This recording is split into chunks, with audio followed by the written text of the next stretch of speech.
Now that it's been a month since my husband and I have completed our 4,000-mile cross-country move from Alaska to Tennessee, can't believe it's been a month. Anyways, I thought that I would share my top 5 tips for anyone who may be planning a cross-country move and just share some things that I kind of learned throughout the process. Okay, so my first tip that I have is to decide on what all you'll need and then figure out a budget. So this means sitting down and like really planning out like what your move is going to look like. Are you going to need to hire movers? Are you going to need to buy plane tickets? Are you driving? Just like what all will you need to plan and prep for this move and to make it go smoothly as possible.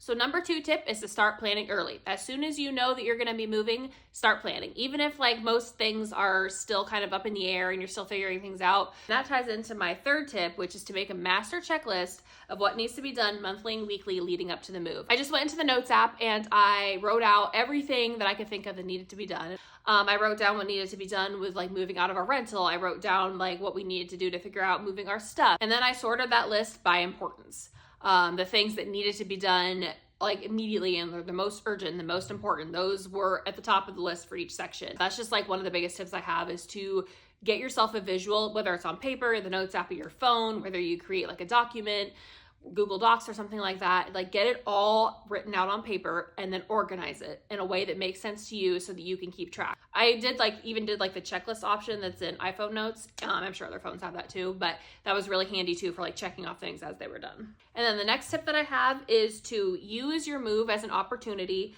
to significantly get rid of excess stuff. I had lived in Alaska my entire life prior to moving to Tennessee, but I had moved around within Alaska several times throughout my life.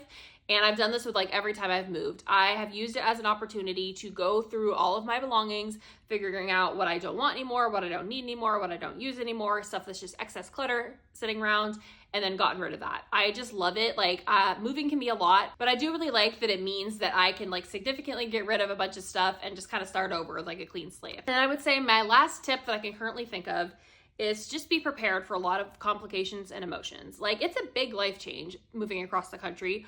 It's a lot. And most likely you're leaving. Oh my gosh, my cat scared me playing with my hair tie. But yeah, you're most likely leaving family and friends. You're most likely leaving like a life that, you really care about. Obviously like the reasons for your move are probably really good ones and you're excited for that. But that doesn't mean that you can't mourn and be sad for what you're leaving behind while at the same time being excited for what's to come. So yeah, just be prepared for that and just know that you're embarking on a new adventure and it's going to be so amazing once all the hard parts are over. So I really hope all those tips helped. Let me know if there's anything else I can share or any other tips I can give for moving across the country. Yeah, if you can think of any